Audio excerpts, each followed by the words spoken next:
Welcome to Amy's Bookshelf Reviews podcast. I'm Amy Shannon, but you can call me Amy. Thank you for listening. Hello and welcome, and I hope all is well with you. And you should know my heart is always with you. This is the third Sunday of the month, so that only means one thing, at least here, that it is Poetry Queen. Today I will be sharing my work from my poetry book that I published back in 2016 called Tattered Words. And is it's the second in a series of poetry that I have written, and of poetry books. There's three in the series, but the only thing they really have in common is that they are poetry from my collection that I have written. But I thought putting it together in a series might make it easily to find, especially when, things go all over the place on Amazon. You can't always find exactly what you're looking for. Um, so my I've selected several poems from my work.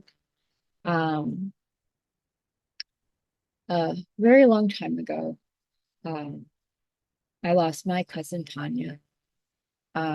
She was only 46 years old at the time of her death, and she died from scleroderma of the organs. The scleroderma, uh, whether you have it internally or externally, because there's two types. Usually you get it in your 40s, but that's not always the case. Scleroderma on the external part of your body can make your skin hard and almost stone-like. And internally, it does the same to your organs. My cousin, she had uh, she had such a kind soul, and I remember that she had called my grandmother when I was visiting my grandmother, to let her, she wanted to, it was just happenstance that I was there when she called to let Graham know that she was in the hospital. And she was having severe pulmonary distress, and she just wanted Graham to know that. And then Graham handed me the phone, and I got to tell her that I loved her and I hoped that she had gotten better. Graham had visited her this Sunday after that call, and then that Monday after, she had passed away. Um, she was a burst of sunshine. We reconnected in school when we were going to a trade school, and just it was like no time passed, because before that we hadn't seen each other since we were really little children. Um, so this poem that I'm about to read is called For Tanya. As life fades, the spirit transforms into the light, swaying in the wind up gently above the trees. The light encompasses the atmosphere, flying high into the clouds as they marbleize the sky, streaming light of pink, blue, and hints of gray. Raindrops burst from the clouds, drowning down on the earth, feeling the sadness, flying above and spreading the light, cascading into the heavens, dripping down around the universe, flowing freely, flowing gracefully into the memories, the thoughts of the past, the drowning emotions of the present. And that is something that I hope that Tanya knows how much she meant to me. Um, we have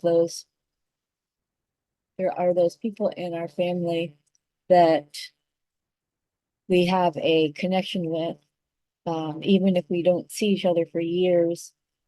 Um, with the growth of social media, it kind of helps those barriers where we used to write letters or just pick up the phone.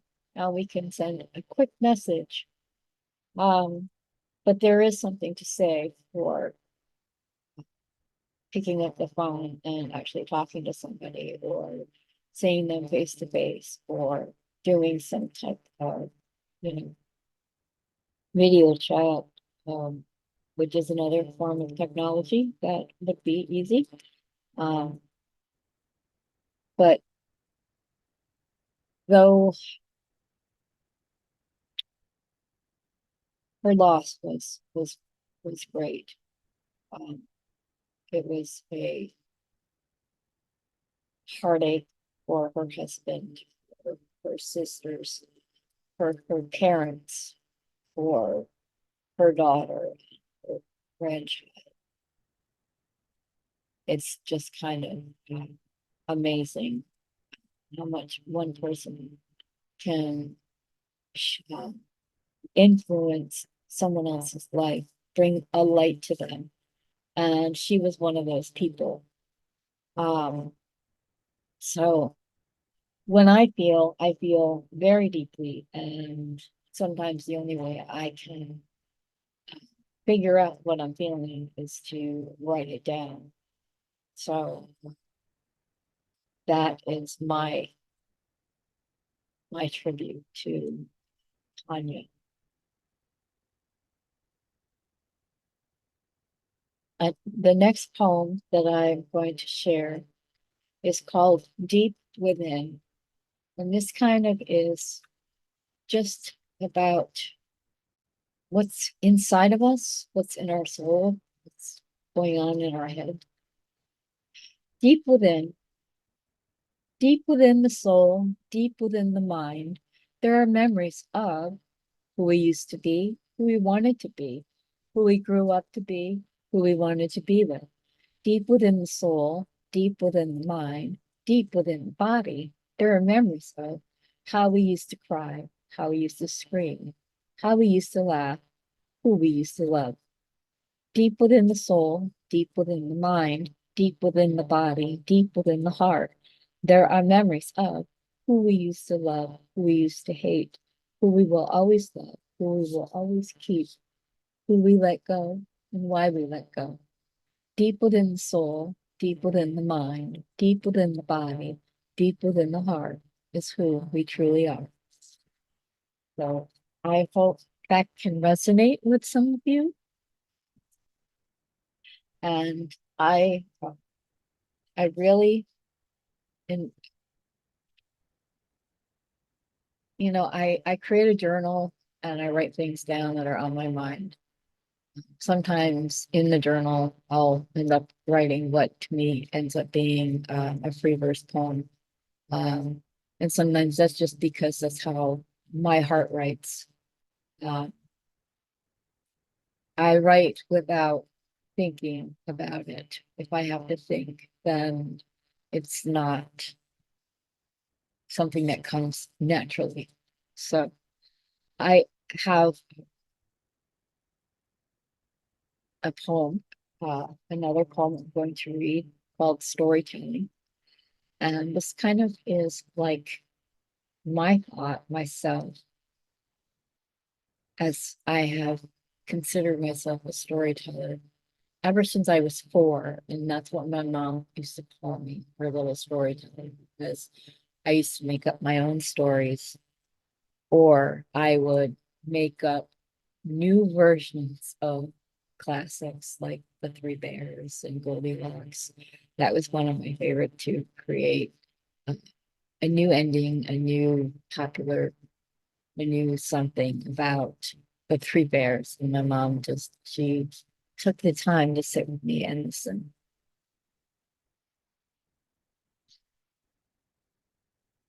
So here we go.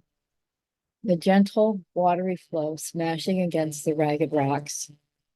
The snow-capped mountains nestled against the bluest sky, wisps of a soft breeze whispering against the blushing creek.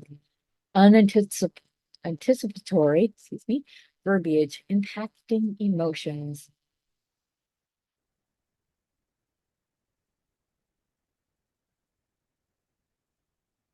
To thine own self be true, to rhyme without rhythm, to eat, to pray, to love.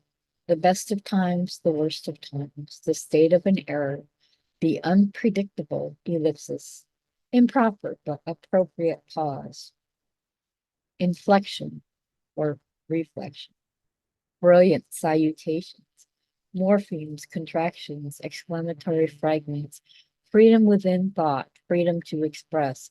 Once upon a time, it was a dark and stormy night of man's first disobedience. We hold these truths to be self-evident. Learn, grow, long journeys into the lost world, satisfaction at the close of the book, artful, impacting, and storytelling. So I am, that's just kind of how I feel. I love to read classic works. There are a lot of classic books that I have yet to read, but I've been very intrigued when you think back to all the stories that you have read in your life, and then you're like, I know about that book. Why didn't I ever read it? So that's kind of like what I've been doing myself. Is of course I'm reading authors' books and writing reviews for them, but I'm also taking a look back at stories that I haven't read or I haven't read in so long that I want to recapture those moments within a book. The first step to a journey into a different world is opening up the first chapter. So here is my final poem that I'm going to read for this episode, and it's called Eulogy. I was created out of love. I was born into love. I learned to think, to imagine, to smile, to cry. I learned to speak, to share, to write. I grew up surrounded by love, surrounded by anger, surrounded by sorrow, surrounded by pain, surrounded by comfort. I wrote. I learned how to be me, to use what was in me, use my strength, use my independence. I wrote. I learned how to love, how to care, how to be the best part of me. I wrote. I endured, loved, trusted, mourned. I wrote. I created children out of love. I trusted love. Love betrayed me more than once. Love dissolved. I wrote. I held them close. I let them expand. I lost my way and found my path. I wrote. I told my story. I told your story. I told a story. Well, many stories. I wrote. I was here. I was always here. I will always be here. I wrote. So I hope that maybe I'm thinking, if you like poetry and things that are different from the norm of poetry, those are the best poems to read. So I hope that you can pick up a copy of Tattered Words. It was published in 2016, but also feel free to write your own. So if you're a poet and you want your poems to be featured on Amy's Bookshelf Reviews Poetry Corner, go to the website amysbookshelfreviews.com/podcast for more information. Feel free to subscribe to my website where you will get all the great email campaigns, blog posts about authors, their books, and all of my recommendations. You might be just as lucky as I am to find that hidden gem that keeps you reading work of your new favorite author. Be well and be safe. Thank you, and I'll talk to you next week. This has been Amy's Bookshelf Reviews podcast. Thank you for listening. And always, be kind and stay safe. Thank you.